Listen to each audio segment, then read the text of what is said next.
Michel, on sait que tu as écrit une bonne article sur la chasse en duo dans le magazine d'aventure Chasse à pêche. Puis il y a plusieurs manières de chasser en duo, dont l'appel. Tu peux faire la chasse en duo à l'appel, puis c'est très profitable selon les expériences que tu as eues.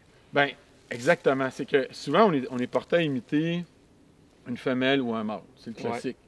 Mais en automne, il faut se rappeler une chose. Les orignaux, ils se regroupent. C'est la période de rut. Fait que souvent, il y a un boc proche, il y a une femelle réceptive, il y a une femelle non réceptive. Ils se regroupent. L'été, ils sont à part. Les bocs sont ensemble, les femelles sont ensemble avec les bébés pour l'éducation.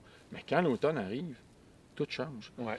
Et le fait de pouvoir travailler en équipe. Exemple, si toi, tu excelles dans un cadre d'une femelle plaintive ou dans le cadre d'une femelle non réceptive, puis moi, je suis capable de faire un bon boc, c'est sûr que le réaliste, si on fait des déplacements ensemble, soit un en arrière de l'autre, ou soit de temps en temps, on épouse des formes d'une montagne, tu fais une femelle. Pas la distance entre les deux. Et tout voilà. ça. Fait que imagine, mettons-nous dans la peau d'un orignal adulte, un mâle plus méfiant qui est au sommet d'une montagne, puis là, il entend dans le couler en arrière, femelle non réceptive. Puis le boc en arrière. Proche, moins proche, en parallèle. Puis là, on a un contact visuel, on travaille ensemble.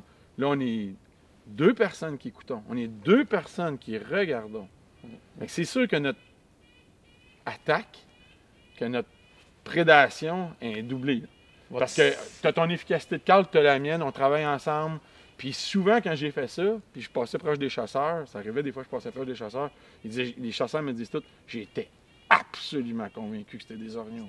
Fait que forcément, tes forces, mes forces mises ensemble, ça donne ces résultats. Ta mise en scène était meilleure, puis t'as trompé l'orignal. Parce que quelqu'un qui est dans un mirador, puis qui reste son mirador, puis il cale, l'orignal vient qu'il le sait. Puis il y a plus de misère. C'est pour ça que les orignals bloquent à 200-300 pieds, puis ils veulent plus avancer. Exact. Denis t'a dit le mot magique, ta mise en scène. Caler l'orignal, c'est du théâtre. Ouais. C'est une mise en scène. On leur fait croire qu'on fait partie de leur communauté. Fait que si on est capable de le faire avec ce réalisme-là, moi j'invite les chasseurs à le faire parce que moi ça fait partie des stratégies que je développe. Puis je vois les résultats, c'est concret. Ça donne des résultats. C'est concret. Merci Michel. Ça fait plaisir.